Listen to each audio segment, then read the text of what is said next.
Estávamos falando aqui um pouquinho dessa Libertadores, essa primeira rodada aqui. E realmente, o melhor jogo eu acho que foi Inter e Bahia ontem. Que jogaço. Que jogo. Jogo aberto, técnico, tático, entendeu? Os dois treinadores. Pensado, né? Os dois treinadores, de parabéns, o Roger e o Rogério, por aquilo que apresentaram, né? Eu acho que tem uma perspectiva boa para esses dois times, mesmo num grupo, né, Eric? Bem complicado como é o grupo do Bahia e do Inter. Melhor jogo. E aí, Mari? Tudo bem? Júnior, Rick, boa tarde para todo mundo. Eu concordo com o Maestro, acho que foi... eu vi vários jogos, gostei muito do Bahia e Inter, realmente achei que foi o melhor jogo, porque os dois times jogaram bem, acho que o Bahia jogou melhor, até merecia talvez a vitória, mas o Inter é um time duro, encardido, a gente já viu sábado no Maracanã contra o Flamengo, aí viu agora contra o Bahia, é um time o Inter é um time difícil, vai ser difícil derrotar o Inter, sabe? Vai ter que jogar muito, muito, muito bem para derrotar o Inter. E pegando uma carona no que o Maestro falou sobre o grupo de Bahia e Inter, tem Nacional do Uruguai e Atlético Nacional de Medellín. Eu vi o jogo entre eles, foi um amasso do Atlético Nacional de Medellín. Eu fiquei muito surpreendido com a atuação do time colombiano. Me lembrou muito o time que foi campeão há pouco, que tinha Berrio, Borja, Cárdenas, o zagueiro que da seleção colombiana, agora me fugiu o nome agora, que jogou contra o Brasil, que era do time do Atlético Nacional, o Armani era o goleiro, enfim, um time muito forte fisicamente, com muita velocidade pelos lados, muita intensidade. Foi um 3-0 que poderia ter sido 4, 5. Vai ser duro, vai ser duro. Eu acho que, assim, tirando o Nacional do Uruguai, eu acho que 2 das 3 vagas vão ficar com esses 3 times, Inter, Bahia e Nacional de Medellín, e vai ser difícil competir com os colombianos. Se eles repetirem o que fizeram em Medellín nesse primeiro jogo. Rick, melhor jogo, vai com a gente? Vou com você, com algumas observações. Boa tarde, Maestro. Boa tarde, Eric, a todos que nos assistem.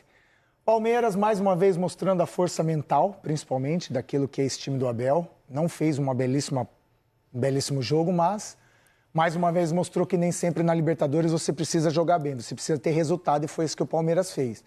Flamengo fez o dever de casa, mais uma vez, também não fez um espetáculo como o torcedor gostaria, mas é um time que mostra que também não é tão dependente, né, de jogadores como Arrascaeta, e dá para jogar sem ele, dá para jogar sem o Gerson, enfim. Conseguiu um resultado importante contra um time muito fraco tecnicamente, que é o Deportivo Táchira. Agora, Bahia e Inter me surpreendeu, e principalmente nas questões táticas, que a gente vai abordar depois. Porque é impressionante como eles mudaram essa formação tática dentro do jogo. Leva em consideração as ausências, né? Exatamente. Eu acho que tem um peso as ausências, né, no próprio comportamento do time, né? Gerson, Arrascaeta, o próprio Wendel. O Wendel hoje é um... O Wesley hoje é um jogador que é uma arma para transição, saindo lá de trás com rápido, ou seja, com a bola no pé, ou então com aquele inserimento dele na virada de jogo. É um jogador importantíssimo, e ontem não teve. O Varela é outro estilo. E jogou bem, não jogou mal o Varela, até dentro das suas possibilidades. E isso impacta também quando você não tem essa quantidade de jogadores, né? Que parece que vão voltar já no jogo de domingo contra o Vitória. A assessoria acabou né? de divulgar que Arrascaeta, Gerson, Plata e Wesley.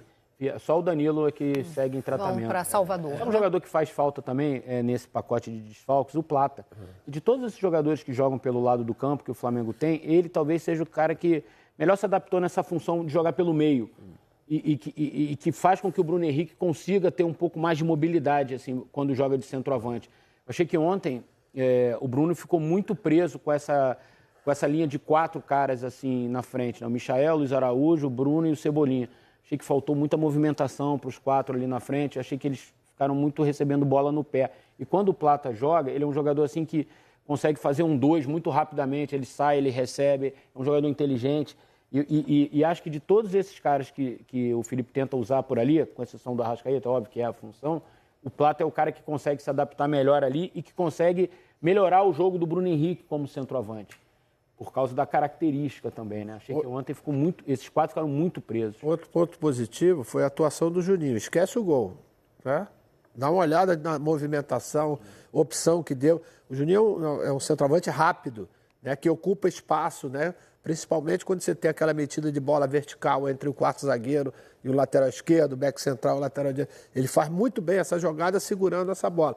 e vai precisar de um pouco de tempo para se adaptar, né? Chegou agora. E ele vai ter esse tempo? Porque daqui a pouco mas é o tem o Pedro. imediatismo que a gente pede quando existe Não, mas nesse caso do Flamengo tem o Pedro voltando, né? Não sei se ele vai ter tempo para se adaptar. Vai ter que ter. Então, com todo respeito ao Carlos, que o Flamengo contratou e emprestou ao Vitória, o Carlinhos, ano passado, ele era a opção no banco do Flamengo para o ataque, quando o Pedro não podia jogar, né? E o Gabriel estava com os problemas dele lá.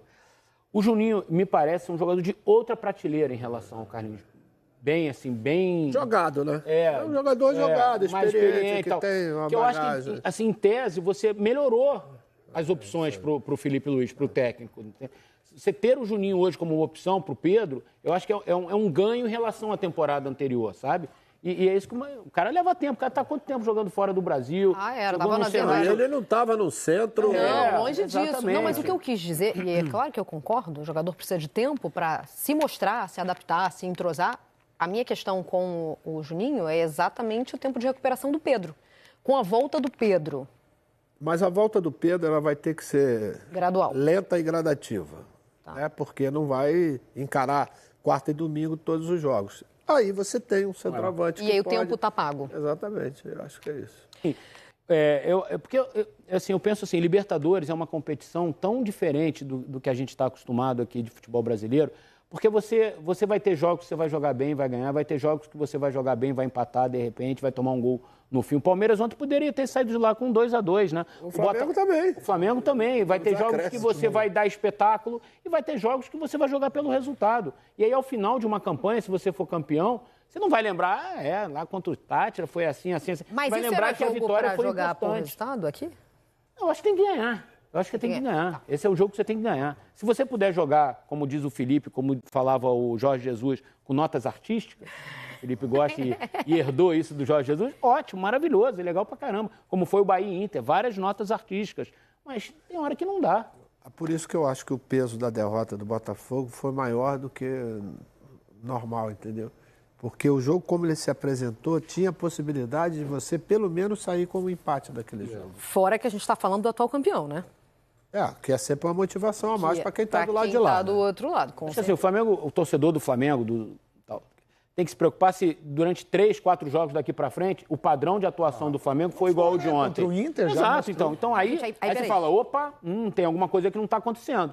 Mas assim, um jogo, é impossível você jogar 70 jogos bem num ano. Então, é impossível. Ainda mais considerando que essa régua que você citou antes, que a régua está lá em cima e o torcedor do Flamengo quer espetáculo, porque de fato está mal acostumado, porque viu muito espetáculo, viu muitas conquistas, então acha que aquilo ali é a regra, né? Qualquer coisa menos que isso é péssimo. Só que o que a gente viu ontem não foi esse time aí, porque era um time que estava sem Arrascaeta, sem Gerson. E aí minha pergunta é, essa régua deve ser mantida, inclusive a equipes, não dá para chamar de alternativas, não era uma equipe alternativa, mas também não era o time titular do Flamengo em campo. Eu acho que pode. E esse era o Flamengo, ontem. Eu acho que pode. Pode manter mais régua? que tenha... Ainda é um ótimo time, tá? Ainda é um ótimo time. Dá uma olhada ali, você vê. Goleiro, 2 zagueiros, 2 meio-campistas. Você tem o Bruno Henrique e o Araújo. 2, 4, pelo menos 6 jogadores ali são considerados titulares. Então, mas aí quando a gente fala, mesma discussão do Botafogo, vou voltar ali porque muito torcedor fala, mas só perdeu 2 peças, assim, mas Luiz Henrique é Almada. No caso do Flamengo, Gerson e Arrascaeta. No coração do time, no meio campo. Exatamente. Lateral, a gente acabou de botar um lateral na seleção brasileira, e aí ontem, ó. O Varela também é lateral da seleção. Não da brasileira. Não da, inclusive, está passando por favor, né? Tá não da brasileira, para não dizer que eu estou falando que o Varela é brasileiro. Mas está passando Mas, enfim, sufoco. O que eu acho, Mário, é que dentro desse time, dá para jogar bem, mesmo sem Arrascaeta e Gerson. Então, talvez esse seja o ponto negativo do torcedor. Mas a gente tem elenco. Vai jogar mais do que, mas não vai ser nunca o time com Arrascaeta e Gerson. Só que tem uma observação que às vezes as pessoas esquecem e que ontem foi falado na transmissão. Deportivo Táchira, ele abre mão do campeonato estadual dele, ou seja, ele tira o time todo no campeonato venezuelano. A Liga Nacional.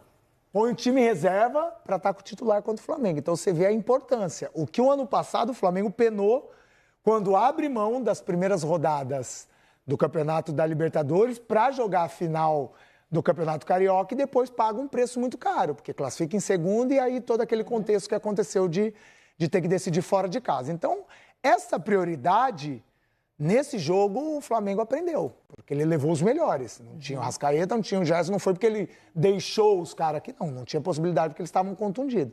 Então, esse é um aprendizado do Felipe Luiz, de mesmo dentro de um contexto, ele levou quem estava melhor. E é bom esse time, dá para fazer mais do que fez ontem. Mas aí entra aquilo que eu falei, a logística, o cansaço, o entrosamento, o adversário frágil que só se defendeu. Eu acho que isso é muita coisa. Muito, Eric. Mas eu acho que a atuação de ontem, ela revela menos uma questão dentro de campo e mais uma questão fora de campo. Ainda que o elenco do Flamengo seja, para muita gente, o melhor elenco do Brasil, eu acho que o elenco do Flamengo tem duas lacunas que são importantes e que, de alguma maneira, acho que a diretoria está tentando trabalhar nisso ou vai trabalhar nisso. Assim, o Flamengo não tem um reserva para o meio-campo, não tem um reserva para o Arrascaeta. E o Arrascaeta é uma questão que ela não vem de hoje. Ela já vem de 1 ano e meio, 2 anos para cá, que o Flamengo não tem um reserva. Ah, não é fácil achar um jogador do nível do Arrascaeta? Eu também concordo, não é fácil. Mas você precisa procurar, você precisa tentar encontrar alguém que faça aquela função, pelo menos. Porque aí, quando você não tem o Arrascaeta, o que acontece? Ou você usa o Plata, que nem é muito a dele, ou você joga como o Felipe tentou jogar ontem, com 4 caras lá dentro, empurrando a defesa para trás e tentando fazer um jogo mais direto, de circulação rápida de bola, para aproveitar a velocidade dos caras na frente. Então, eu acho que ontem diz mais sobre o trabalho da diretoria do que propriamente do Felipe Luiz.